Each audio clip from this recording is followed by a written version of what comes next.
pleasure to introduce Mr. Saeed Bilani. So my name is Saeed Bilani. I'm really here pleased to introduce a good friend of mine, Barak. I've known Barak for a couple months now. We met, he actually reached out to me a couple months ago. I was visiting Las Vegas. We had dinner in Las Vegas all together, met his beautiful family, and from there we became family. You know, we were inspired by our joint mission to do good in the world, you know, to contribute to peace and progress, and to uplift people, regardless of race, religion, color, creed. That doesn't matter really to us. And so I was most inspired by Barak for his vision for Nevada. He comes from a business background. He's an entrepreneur, a real estate builder, an investor.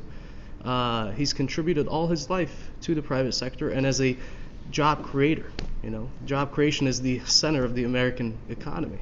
It's the backbone of our American economy. And I was just so humbled a few weeks ago when Barak actually gave me a call and said, Saeed, I would like you to run alongside me as my lieutenant governor. I told him, Barak, I have my hands full, but you have my full and undivided support. So I extended the invitation for him to be here with us today, and I hope his invitation will be welcomed by you all. With that said, my good friend Barak Zilberberg, hopefully the next governor of Nevada. Please.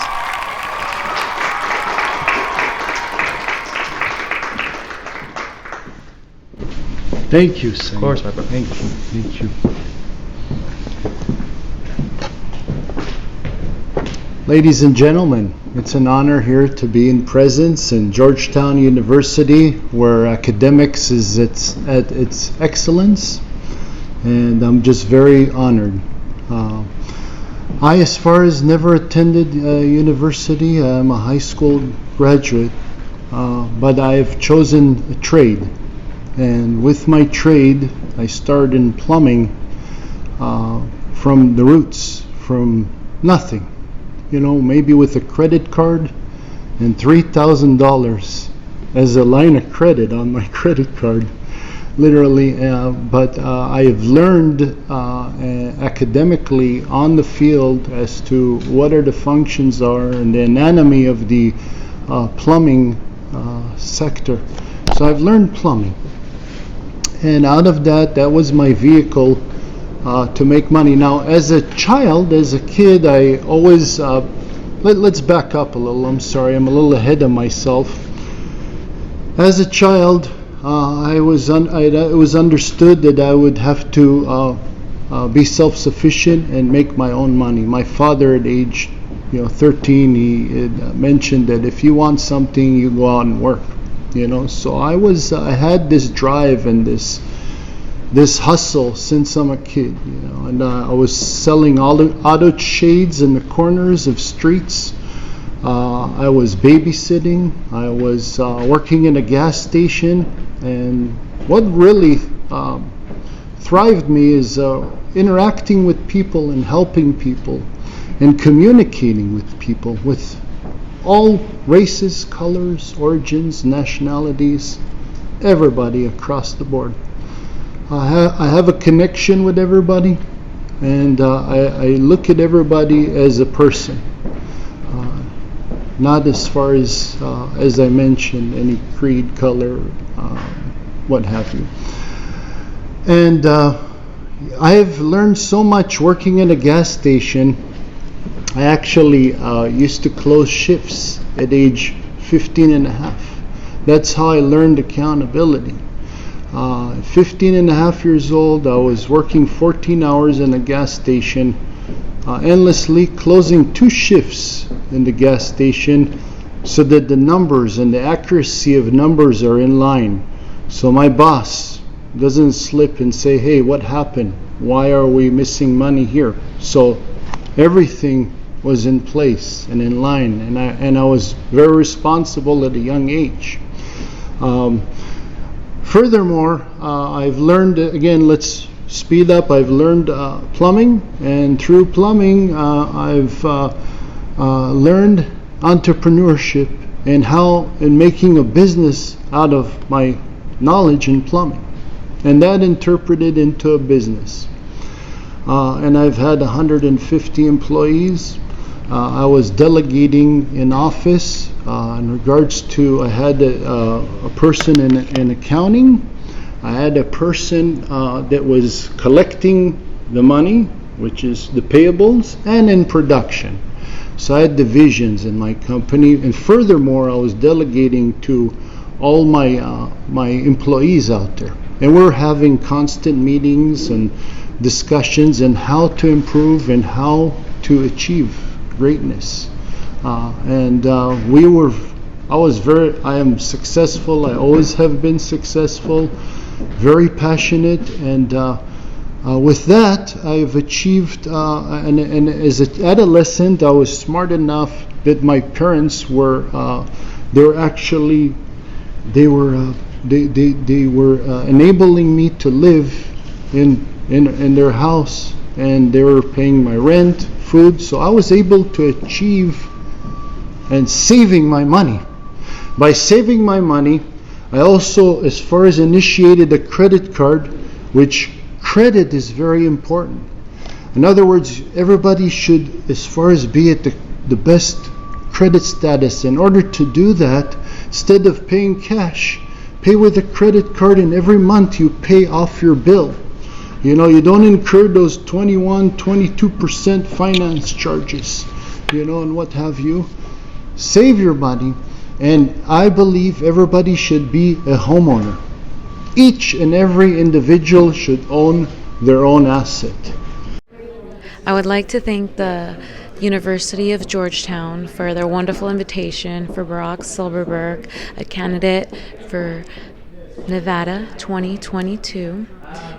Their wonderful invitation, and the president of Turning Point USA in Georgetown, Saeed Bilani, for his beautiful coordination and showcasing his beautiful university. Hopefully many leaders will continue to follow suit in the path that a lot of up-and-coming leaders are beginning to partake in, and hopefully cause a revolution for the youth and the up-and-coming great endeavors that many people are putting on, getting ready to fight in war in, because there's a lot of things that many people are being affected in, and I'm happy to be representing a wonderful person, Barak, and as well as Saeed, in their pursuit to achieve American ideals and reinstill them back into our communities, and faith and optimism is something we need, especially women and men, in a time of coronavirus where even in the box it says it does not protect you against diseases. We need to wake up. Thank you, Mr. Barak, for coming to Washington, D.C. And we hope to win in your next campaign. Actually, we are very happy to visit many embassies here in Washington, D.C. and talk to the diplomatic from Middle East about the issue in some countries in the Middle East Institute. Also, we appreciate your support for weak people in the United States and outside the United States. Thank you so much again, and we wish you all the best in your next campaign. Thank you so much. From a young age, I've been engaged. I've been, and in large part, a lot of people say, Saeed, where do you get your drive? Where do you get your ambition? Where do you get your fire? I don't see it as fire. I see it as, just my natural spirit. Yeah. And it came from a young age. Yes. Those days where you wake up, you'd rather go out with friends and have a good time, but no, your father, your uncle drags you to work. Like I said, you go from cashier to manager to small business owner, all before you even graduate from high school. And it really puts things into perspective. The people I was working with, it was in the telecom industry. It was in Fort Lauderdale, Florida, Oakland Park, Martin Luther King Drive, very diverse area, very strong Jamaican and Haitian community. So by the time I graduate from high school, I graduate speaking 6 languages. I speak Haitian Creole, Jamaican Patois, as well as Arabic, and then of course, being from Miami, you have to speak a bit of Spanish with all the Cubans we have. Cuban community, very lively community. So, this helps you. It helps you in the trick of the trade, right? You're talking to the people, the customers, they're coming, they want to buy phones or clothes or whatever it may be, and they're Jamaican. And you speak with them in Jamaican patois. It means the world to them. You have a Haitian, you talk to them in Haitian. A Cuban, you speak to them in Spanish. An Arab, you speak to them in Arabic. And now here I am, parlaying that with respect to foreign policy, now with my work, going into the State Department as a U.S. diplomat. These languages, I'm sure they'll serve me well, and hopefully this country. So these things that you learn for yourself end up helping others in the larger country. And the main thing about this, Barak, is the transferable skills. Because in this post-COVID economy, we can't rely on the skills that you already have. We need to teach people, and you can't just rely on a college degree, because at the end of the day, all that is a paper. Mm-hmm. If you have a college degree in economics, good for you. If you have a college degree in philosophy, good for you. But you need to have these transferable skills, these skills that you can be able to pick up, and that you can take from industry to industry. Like I said, I took it from the telecom industry to now diplomacy, two broadly different industries, but I guess you can say they parlay.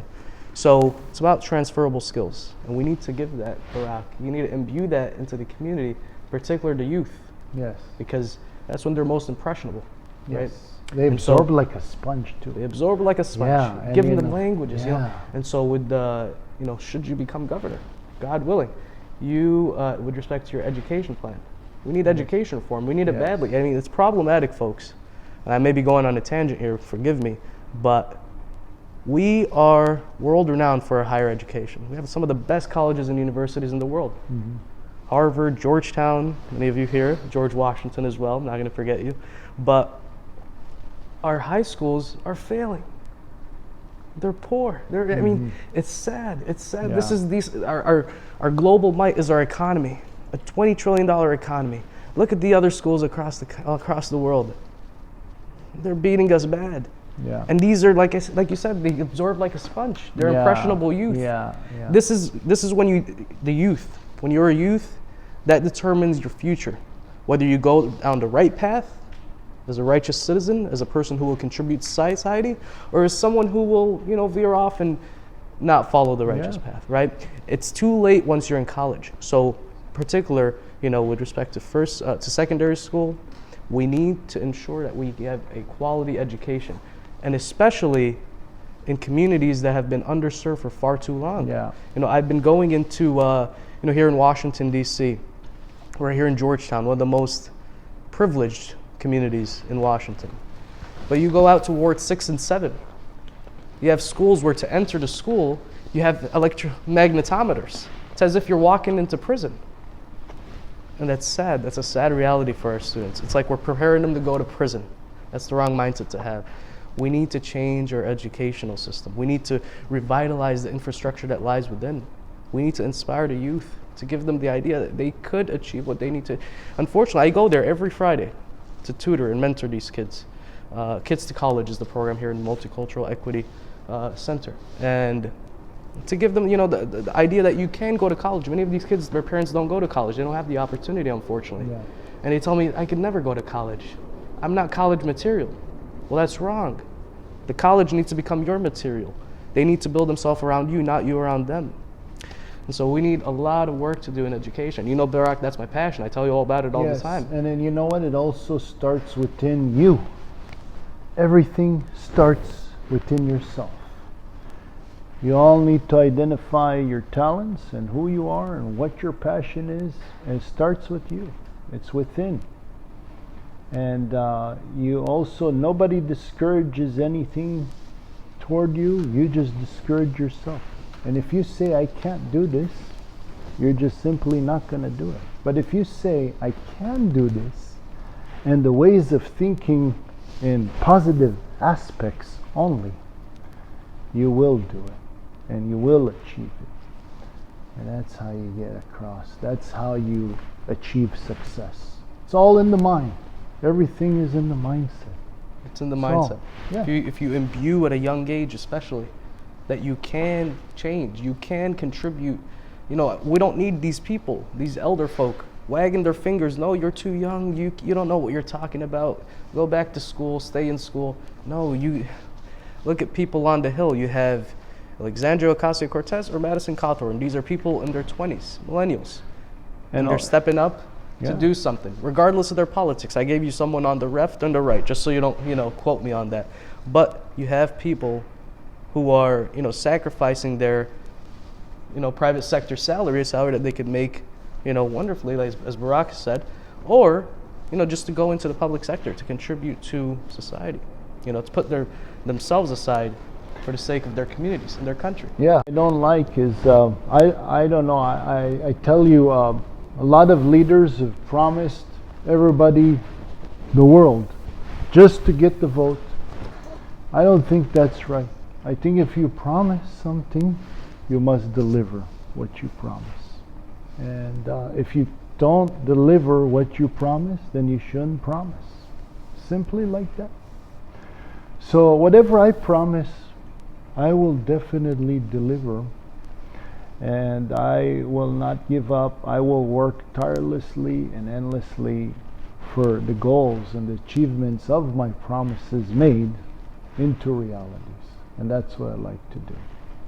And then hopefully I could show a presence in Nevada as how a state is run and how the functions are supposed to be, and hopefully it'll trickle effect to the rest of the nation.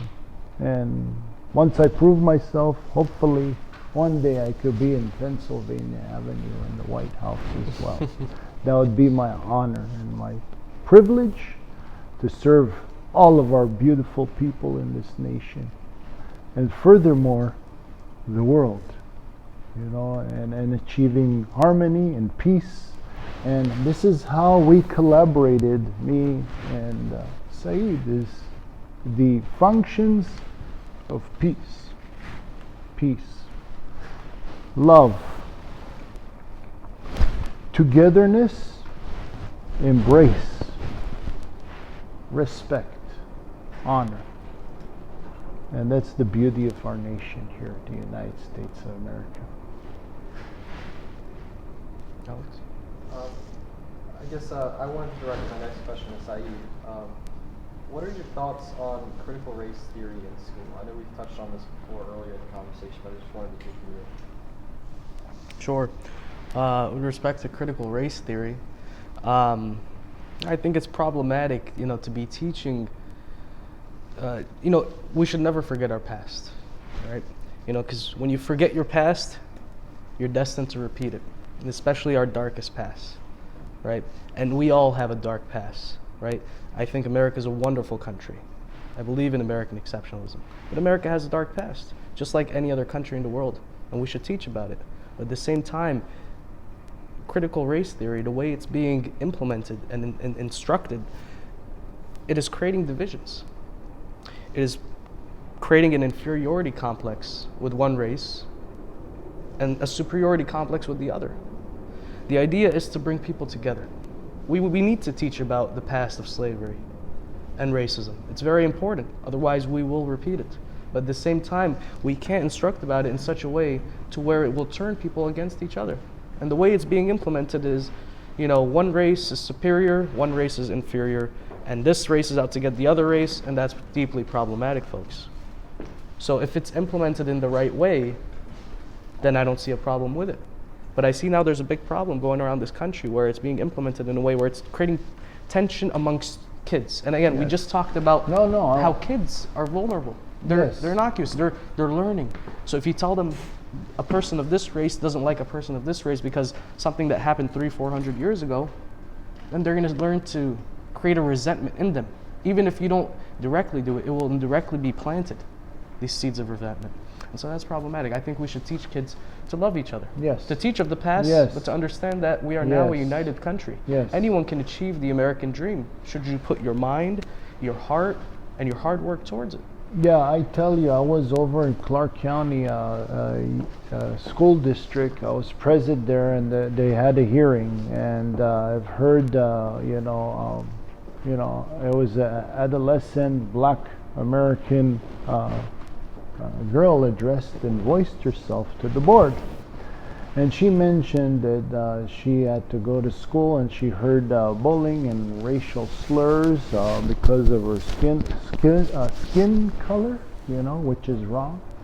And it was really, it saddened me, just to hear the voices of many others and what they're incorporating in the schools as far as the critical race theory. It's dysfunctional. We should introduce functional curriculums in our school districts, as I mentioned before, and excuse this critical race theory out the window.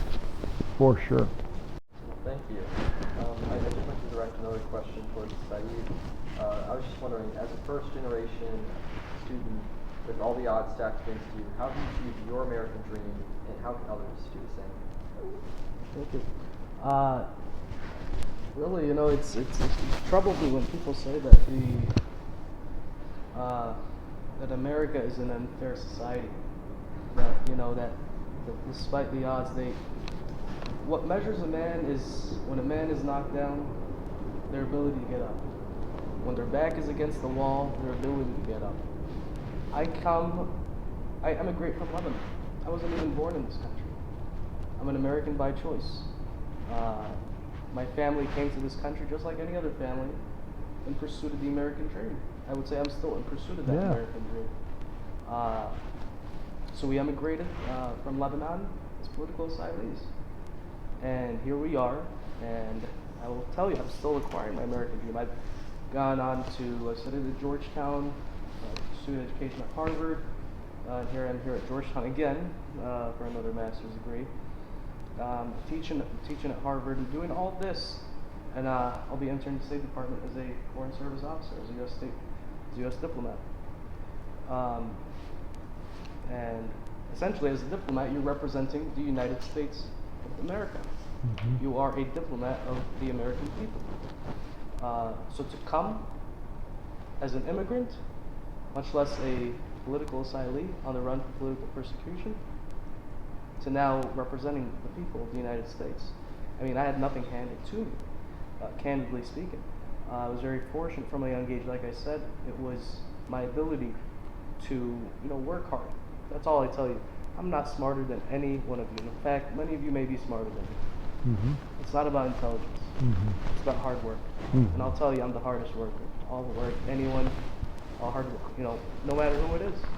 And if you are the smartest person in the room, you're in the wrong room. You need to surround yourself with bright people. People that can advise you. Barak, or you, hopefully when you become governor, I encourage you to surround yourself with bright people. Yeah. Maybe like Apollonia or your little boy Zeev, Yes. People that can shape your minds. It's and like I said, I'm still in pursuit of the American dream. I haven't acquired the American dream, because the American dream is the higher ideal. I don't think it's something anyone can really achieve. But we can achieve glimpses of it. And like I said, with respect to my education, with respect to my professional life, I've made some contributions to that effort. And so all I can do is really try my best, not point fingers, not play the victim card, because frankly and candidly, you work hard and the opportunities are there. No matter your race, your color, your sexual identity, mm-hmm. your faith, your creed. You live in a country where you have the First Amendment right to speak your mind and to say what you'd like to say. Very true. Unfortunately, many other countries don't have that. Yes. Here we are today as a testament of that. Barak happens to be Jewish, and I am Muslim. We're making a good faith effort towards peace. Yes. That's hopefully something that we can, inspire other folks, especially in the Middle East. So yes, as a first generation American, I am still pursuing my American dream. If you think I've acquired it, I haven't. But I thank you, and like I said, it's something that's tangible for you all, regardless of where you come from. No matter your background, your identity, no matter where you're from or where you will go. Let it be a guideline that will guide you. Yeah, that's absolutely correct. I believe that wherever you have to roll up your sleeves and get down and get dirty, or whatever the task may be, that's what you need to do to get the job done. You need to make the efforts and the attempts, and you got to go in ways where nobody else goes, and be yourself, be creative. I advise also to think outside of the box, creativity, and it's all within all of us. Listen, when you're driving a car, right, there's no instructions as to where you're going. I mean, you know where you're going, but there's things that happen. You're a defensive driver, you're an offensive driver, and that's a matter of common sense. It's a matter of also street smarts, and it's also good to be book smart. And if you have all those functions, and you're driven, and you're hardworking, and you go to places where no other person wants to go, then there's your success right there. It's very simple. But you have to put the time, the ambition, the perseverance, and the sacrifice.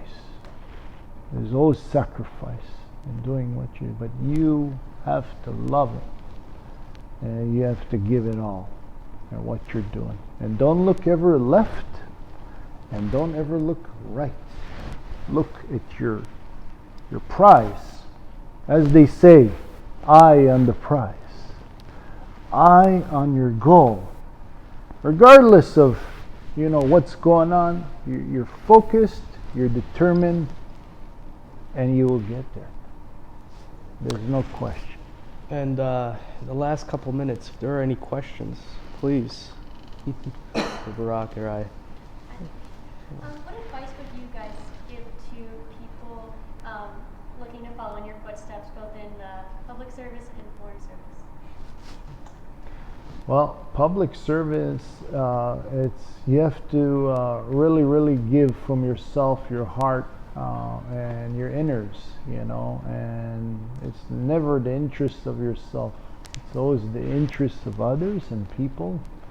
And in order to be successful, I believe, either you're in the public or private sector, is that you have to do it from your heart and from your inners and your soul and everything that you may have, and like I said,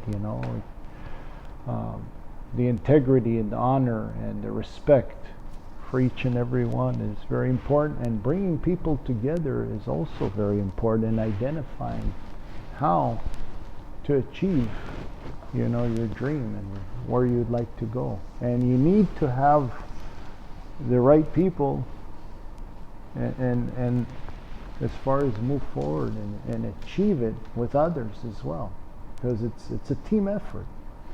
It's like you have a team, right? Let me give you an example. A football player or a basketball player. Okay, I don't know who do you like? Do you guys like sports? Any of you? Do you have an athlete in mind that you that really supersedes and is inspirational to you? Any of you? Okay, let's just say you're in basketball, right? Mm-hmm. So you have a team, right? You have a coach, you have players, you have positions in your team. So each person is designated in the team, and obviously they're working toward the same goal. They're not working against each other. They're working together with each other.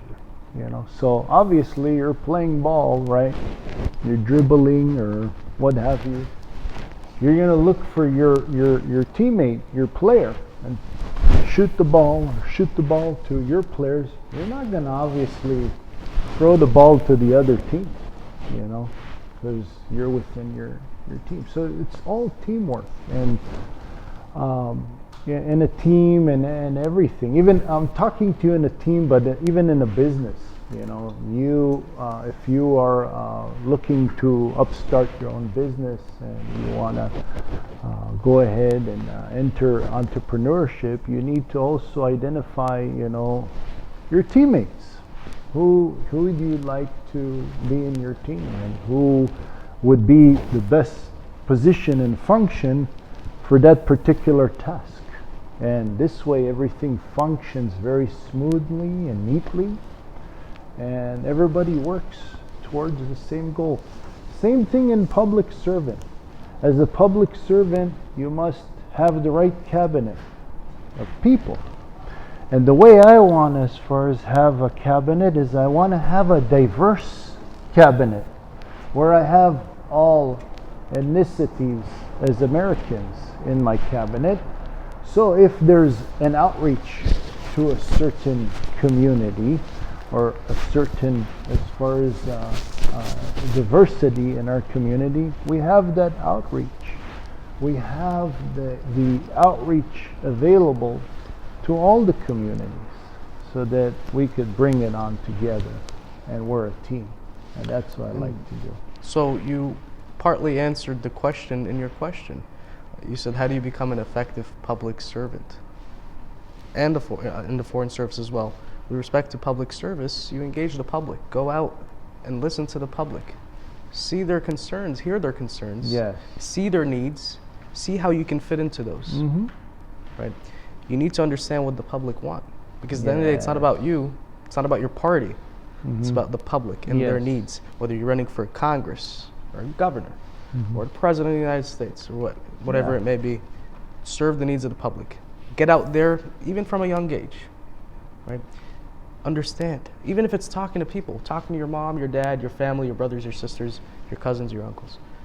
Understand their needs. What is it? Is it the inflation that's going up? Is it their tax bills? Is it the electricity bills? Are they having a hard time making ends meet? Yeah. What are the challenges, and how can you fit into those? How can you change their lives, their livelihoods for the better? With respect to the foreign service, I encourage you to, learn languages, because in the foreign service you are being sent out to represent the United States abroad, and so learning languages, communication, being able to communicate with other people effectively, and that's also what languages and other means too. And often in the foreign service, you're the first American that many people meet, so your impression upon them is often their impression of America. So at all times, you should be representing America and the goodness of America. So I think you could be successful in either regard. But like I said, the common denominator in all of this is the public and how you engage with the public. That's what makes a difference, really. So be a people person. Yeah. Talk to people. I'm an introvert. Don't let this fool you. I'm an introvert. But go out, talk to people, understand their needs, see how you can help people. It doesn't have to be for a political run. Just understand how you can help people. People will help you when you help people. It's as simple as that. Let's just go back to the fundamentals. Do good upon others, and good comes to you. It's simple as that. And with that in mind, Barak, this was a wow, that's quite a night. That was very well said. Let me say, that was unbelievable. Well, yeah, that's what it's all about. It's about connecting with people, having a connection. It's okay to say hello. How are you? How you doing today? How was your day? Anything. Just uplift people. Just by saying a nice word, I like your suit. I like how you're dressed. I like how you're groomed. Any sort of just a sense of conversation, friendliness, cordial, and that's what it's all about, and then understanding people, like he said, interpreting their needs, their wants, what pains are they going through, what are their needs. Now, I myself and Saeed, I can relate to anyone, top and bottom and all around, because I've been here, and I've been here, and I've been there. So I can relate to anyone. It doesn't matter who I sit with or what kind of discussion I have a relationship with everybody because I can relate to everybody, and that's the art of me. And that's what I like to do, is we'll bring people together and make things happen and make wonders. And that's what we like to do. Yeah. Yes. With that said, guys, Is thank there you. any other questions? Anybody? Any other questions? Anybody? Unfortunately, I do think we're out of time. Oh, we're out of time? But I Okay. really do appreciate you coming and speaking. I really wish you the best of luck with your race. Oh. You are the next governor. So thank you so much. Oh, thank you. Thank you so much. Thank you for having me on here. Thank you. Thank you.